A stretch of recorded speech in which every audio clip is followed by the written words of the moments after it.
La Amistad, the fight for freedom. 1839, a small Spanish schooner drifted into U.S. waters off Long Island, New York.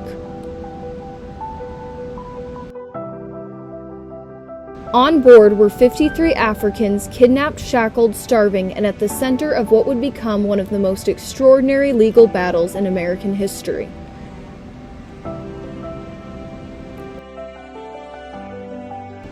This is the story of La Amistad, a case that asks the question, who deserves to be free?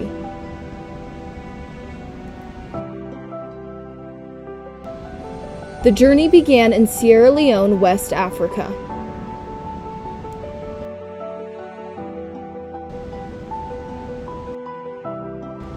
That year, Mendi villagers, men, women, and children, were abducted by slave traders, marched to the coast, and sold illegally into slavery.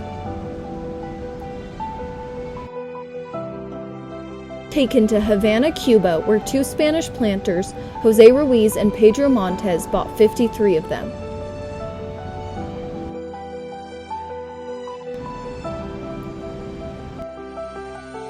Despite the transatlantic slave trade being illegal, they loaded the captives onto a ship, La Amistad, for a coastal trip, but that voyage would change everything.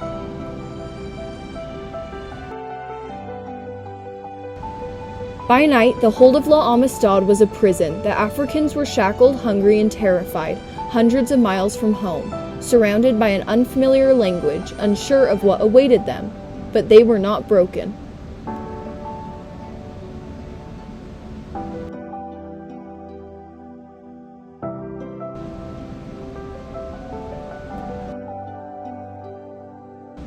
Among them was Cinque, a rice farmer, husband and father. His real name was Sangbe Pierre. Over several days of whispered planning and observation, Cinque and the others waited for their chance. They noticed the cook taunting them, saying they would soon be killed and eaten. Fear turned to rage. They knew they had to act, not only to escape but to survive. On the night of July 1st, 1839, as the ship drifted in the Caribbean Sea, a violent storm rolled in, providing the perfect cover. Cinque and several others freed themselves from the shackles using a loose nail. Armed with sugarcane machetes found in the cargo hold, they rushed to the deck. In the chaos, they killed Captain Ramon Ferrer and the ship's cook.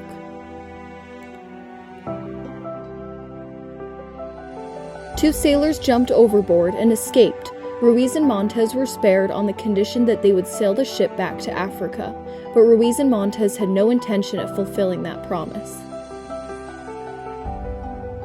Each day they steered eastward by sunlight, then slowly turned the ship back northwest by night.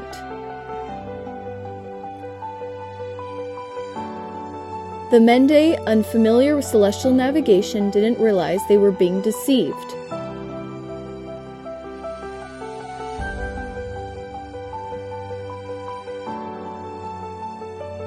For over 60 days, La Amistad zigzagged up the Atlantic coast, running low on water and food.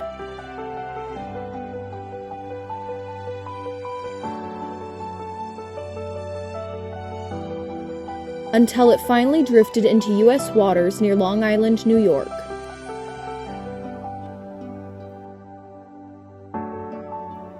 There it was intercepted by the USS Washington, a U.S. Navy brig.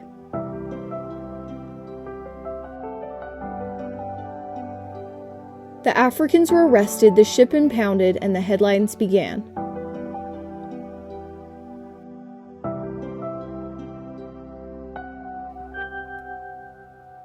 President Martin Van Buren, under pressure from Spain and Southern slaveholders, wanted them returned quietly to Cuba.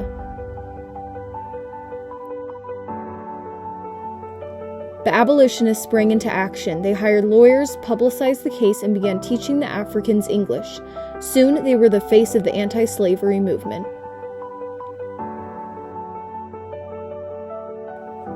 In a packed New Haven courtroom, lawyers argued were the captives legal property or had they been illegally enslaved. Two lower courts sided with the Africans, but the Van Buren administration appealed to the U.S. Supreme Court.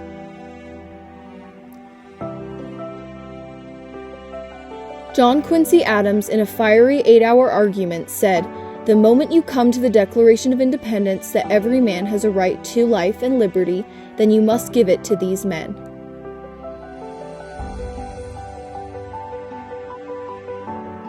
In March 1841, the Supreme Court ruled 7-1 in favor of the Africans.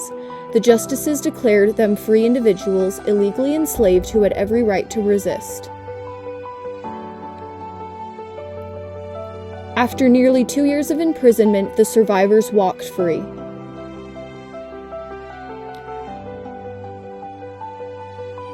With the help of abolitionists and missionaries, 35 returned to Sierra Leone in 1842. The rest had died during captivity.